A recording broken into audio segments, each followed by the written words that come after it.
welcome to NASA Connect, the show that connects you to the world of math, science, technology, and NASA. I'm Jennifer Pulley, and this is Van Hughes. Jennifer, what is up with the blindfold?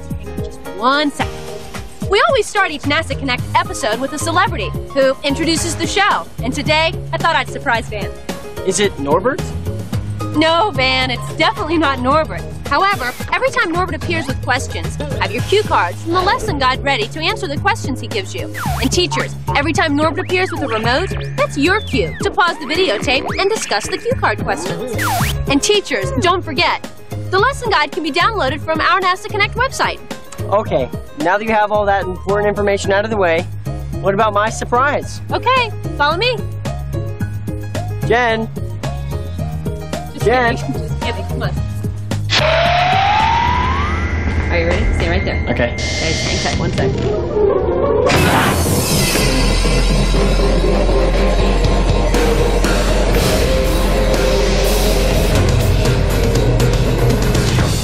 No way!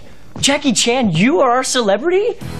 I've seen all your movies. I've seen Shanghai Noon, Rush Hour, Rumble in the Bronx. I can't believe you're here at NASA Langley Research Center in Hampton, Virginia. Van, hang on. We need to really let Jackie introduce the show. Oh, okay, sorry. It's okay, man. You know, during my visit here in NASA Langley, I've learned that this center is one of the largest collection of wind tunnel in the world. In fact, I filmed a movie in a wind tunnel once. Wow, 好大風啊! On today's NASA Connect, you learn how NASA engineers and researchers use geometry and algebra every day in their work. You test shapes for drag just like NASA researchers. You get connected to a really cool web activity and take a sneak peek at a new airplane. Is it a bird or a plane? So get ready, get set, and glow with the flow. Here on NASA Connect.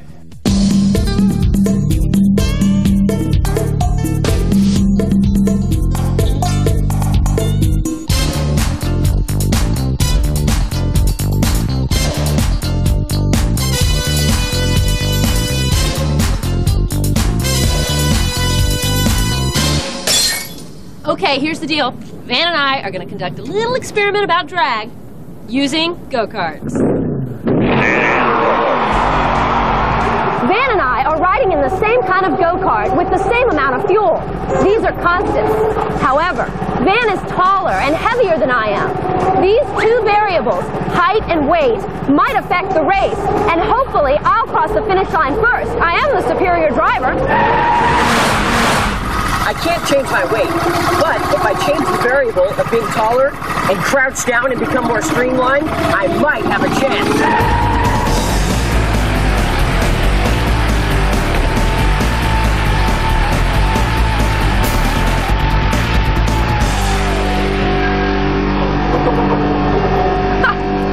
No way. How did you win? Let me explain, Jennifer. I changed my shape, which allowed the air to flow more smoothly around me. Your shape interrupted the airflow and caused drag. This slowed you down and allowed me to win.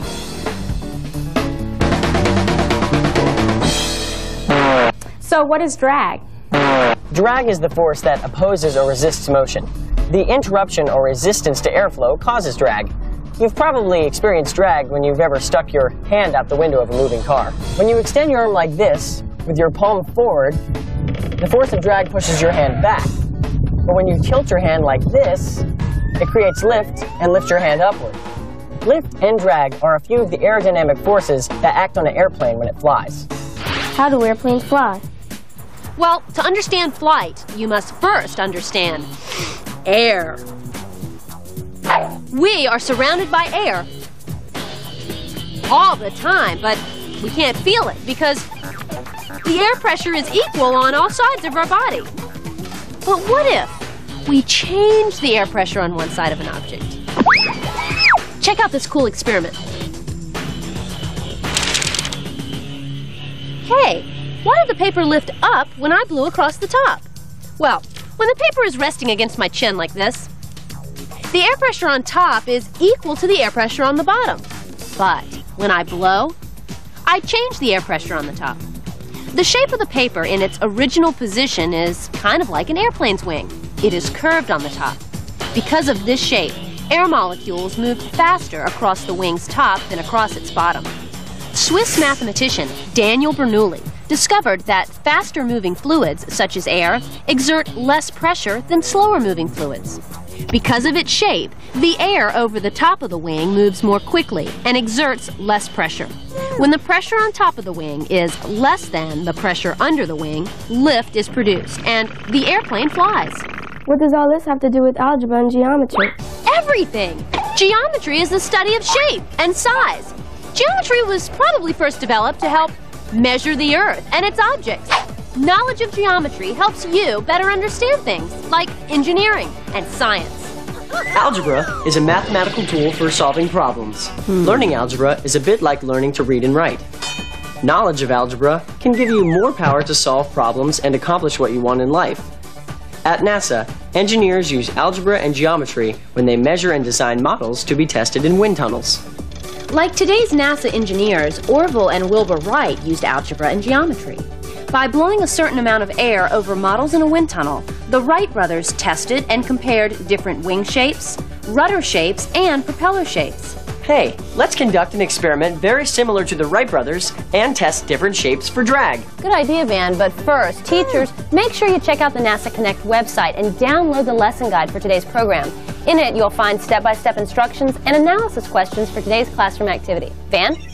In honor of the Wright brothers, NASA Connect traveled south to Kill Devil Hills, North Carolina to conduct today's classroom activity. Hi, we're from First White Middle School in Kill Devil Hills, North Carolina. NASA Connect asked us to show you how to do this show's classroom activity. It's called... What? A drag. This activity has 3 parts. In part 1, you'll learn how shape affects drag. In part 2, you'll learn how surface area affects drag. And in part 3, you'll apply what you've learned from parts 1 and 2 to determine the object with the least amount of drag.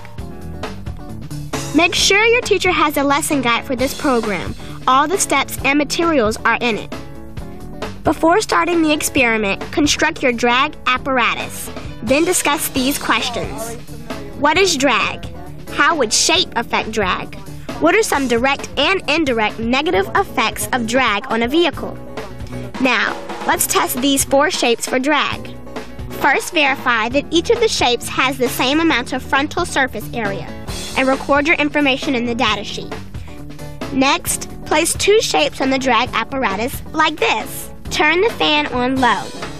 Which shape moves closer to the fan? That's the one with the least amount of drag. Record your observations and repeat these steps using different combinations of the shape. Look at your data. Which shape had the least amount of drag?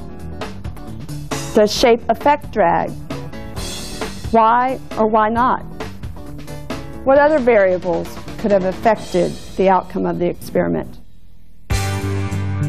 Thanks, Debbie. Nice job, guys. Take 5, because we'll be back a little later to continue this activity. But first, let's head to NASA Langley to see how engineers there are using algebra to solve problems with drag.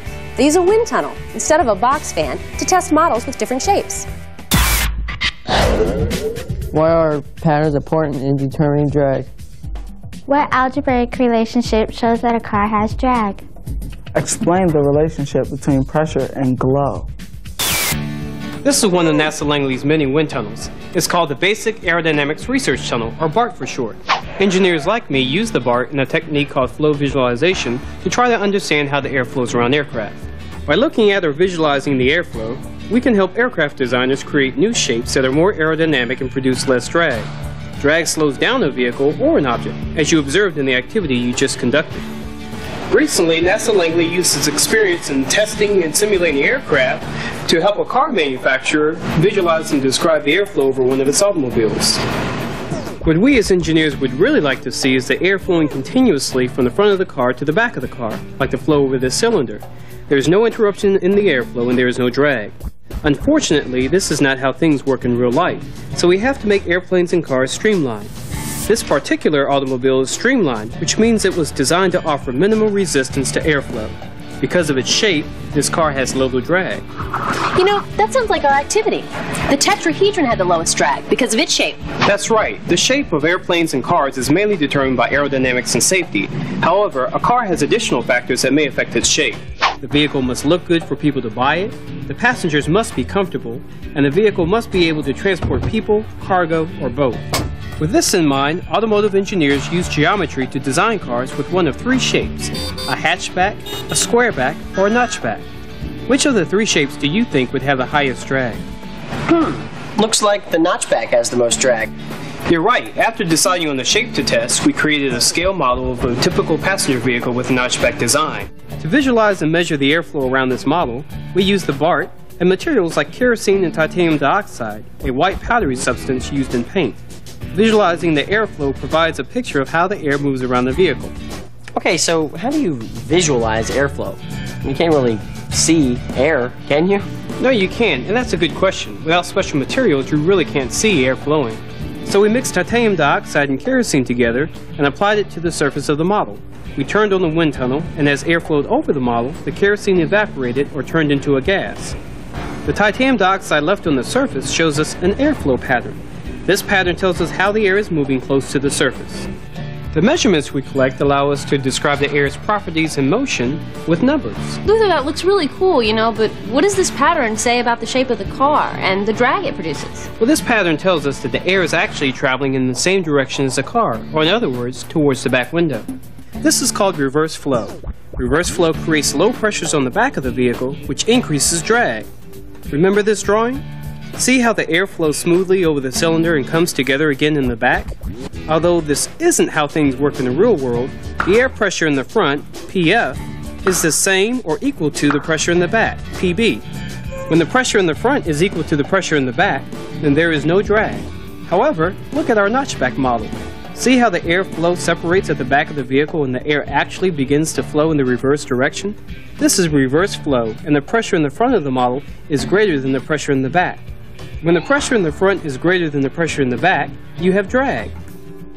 Flow visualization helps us understand how the air flows over the model, but in order to measure the pressures on the surface, we had to use additional techniques. The most exciting is probably pressure-sensitive paint. In addition to NASA Langley, NASA Glenn Research Center in Ohio, and NASA Ames Research Center in California used pressure-sensitive paint in their wind tunnel tests. Pressure-sensitive paint, or PSP, is a special paint that glows when exposed to blue light. The glow is really due to special molecules embedded in the paint called luminophores. Luminophores? Sounds like a word that comes from illuminate? That's right. These luminophores are excited or given excess energy by the blue light. The luminophores don't like to have excess energy, so they get rid of it by either glowing or by bumping into nearby oxygen molecules. The behavior of the luminophores allows us to see a relationship between the brightness of their glow and the pressure on the surface.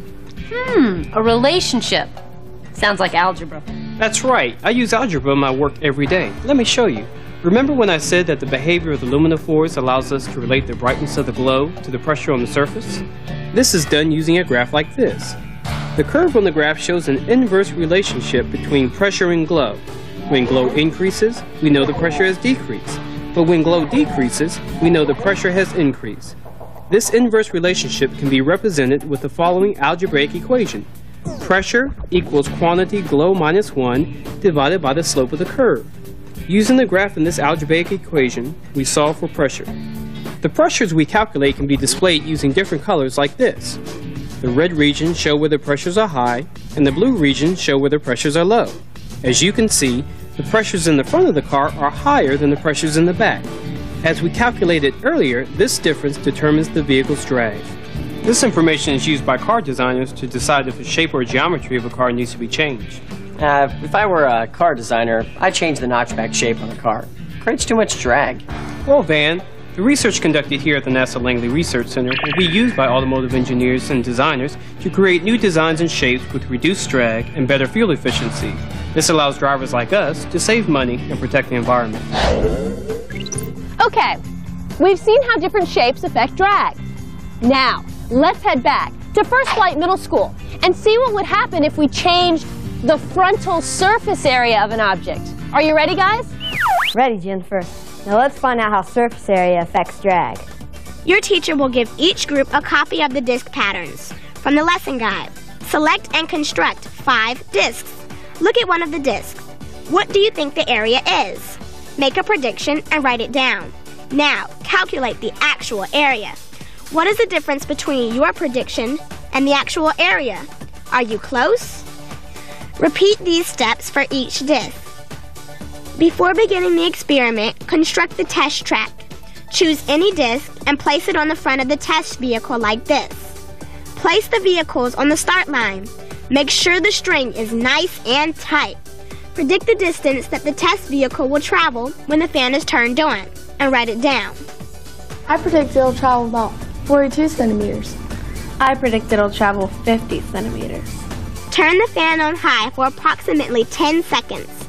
This is only a suggested time. Your time will depend on the fan speed and test vehicles. Now, measure the distance that the test vehicle moves backward and record it on the data sheet. Calculate the difference between the predicted distance and the actual distance and record your answer. How did you do? Now, test the other disc. Now that we've gathered our data, let's create a graph that shows the relationship between frontal surface area and distance. Could I have one member of each group to come up and graph their data?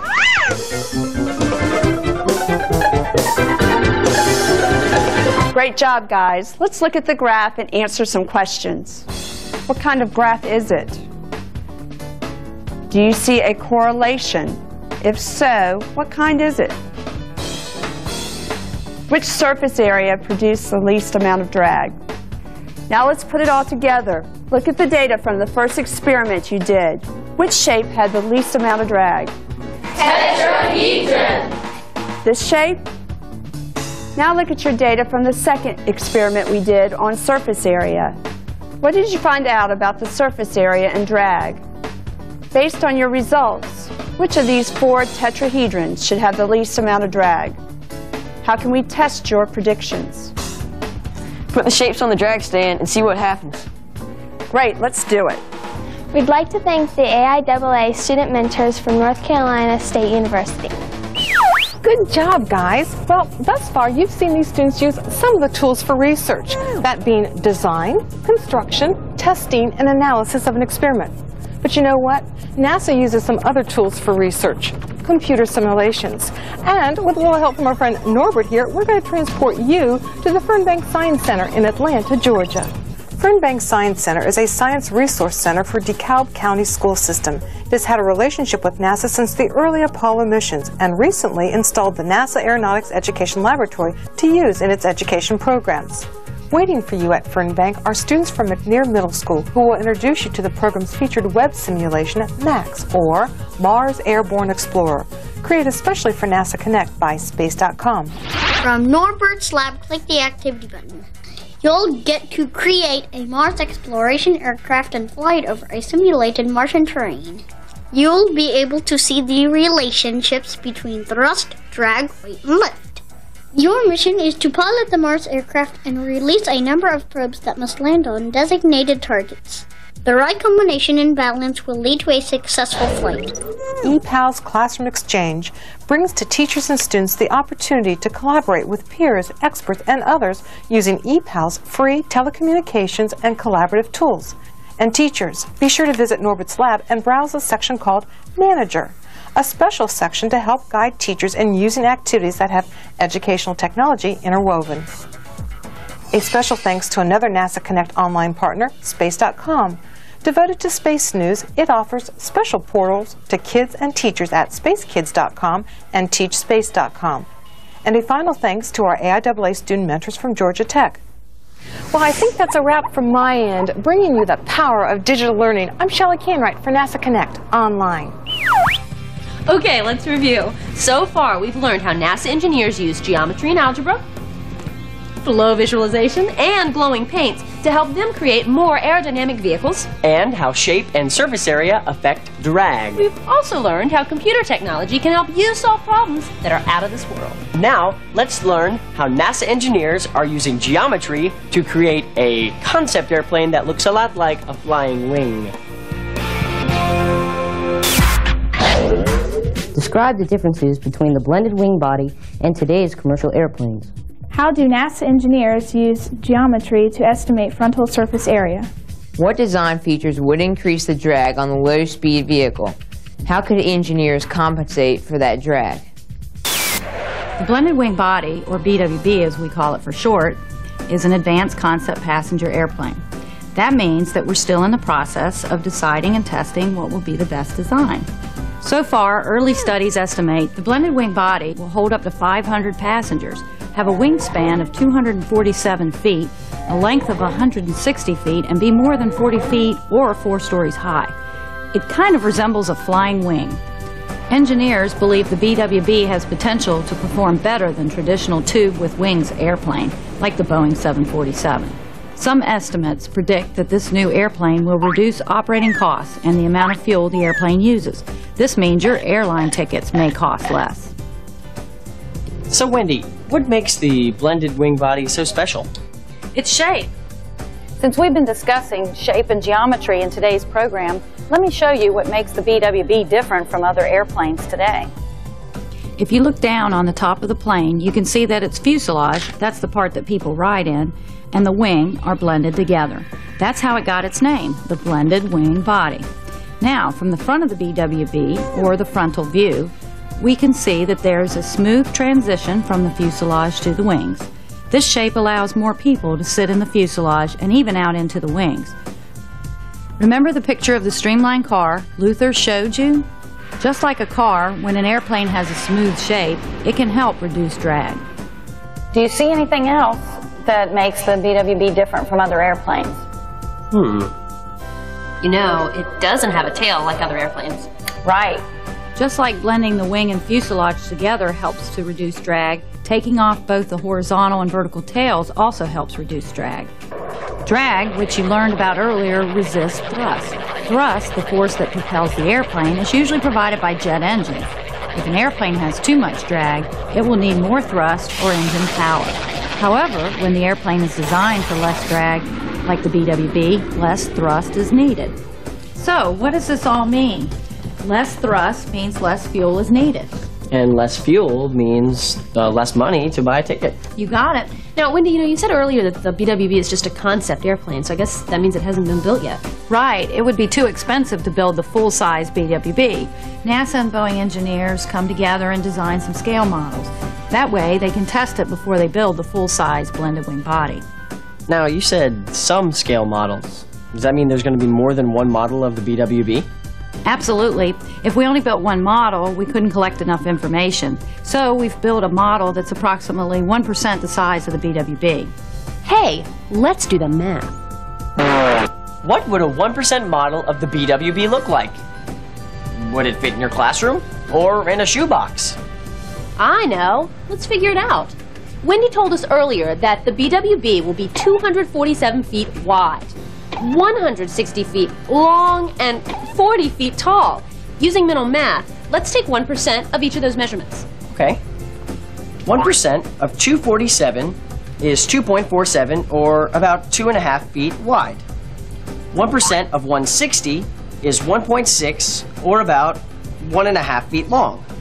1% of 40 is 0.4, or about a half foot tall. So, yeah, 1% model of the BWB should definitely fit in your classroom. Right, Wendy? That's right, and here it is.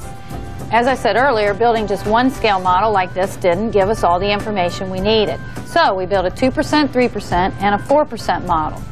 They'll all be tested here at NASA Langley in the wind tunnels to determine performance and stability. While wind tunnel tests can help us predict how the BWB will perform, it can't tell us how a real pilot will be able to control it in the air. So NASA Langley is building another subscale model called the Low Speed Vehicle, or LSV, and it will actually fly. We will take our LSV wind tunnel predictions and compare them to actual flight test data. The flight test will take place at NASA Dryden Flight Research Center in California. Engineers want to learn how to control and stabilize this new concept airplane so it will fly safely. In a wind tunnel, you just can't simulate that. The LSV is about 14% the size of a full-size BWB. 14% model of the BWB is about 35 feet wide, 22 feet long, and 6 feet high. Remember in the classroom activity when you determined that a greater frontal surface area produced greater drag? Let's look at the frontal view of the 14% BWB model. To estimate the frontal surface area, all we need is the width, the height, and a little geometry. First, we take the frontal view and divide it into parts using geometric shapes like this. Then, we estimate the area of each geometric shape and add them together to get the total frontal surface area. Next, we combine the total frontal surface area with all the flight test data we've collected and calculate the drag force for this particular model. We know that to fly, we need a certain amount of thrust to overcome the drag force. Okay, so figuring out the frontal surface area of the 14% model helps you calculate drag, which then determines how much thrust is needed. Right. But this is just a concept airplane, right? I mean, what if you wanted to add something, maybe like an observation deck on top? An observation deck would definitely increase the frontal surface area, Van, which would then increase drag. In order to overcome that amount of drag, we need to increase thrust by adding more powerful engines. You know what? That applies to the go-kart race I had with Van. My frontal surface area was greater than his because I didn't crouch down into an aerodynamic shape. This greater frontal surface area created more drag and I lost. However, if I had more thrust, I could have easily overcome the drag and left Van in the dust. Well, you know what? That's all we have time for today. Yep.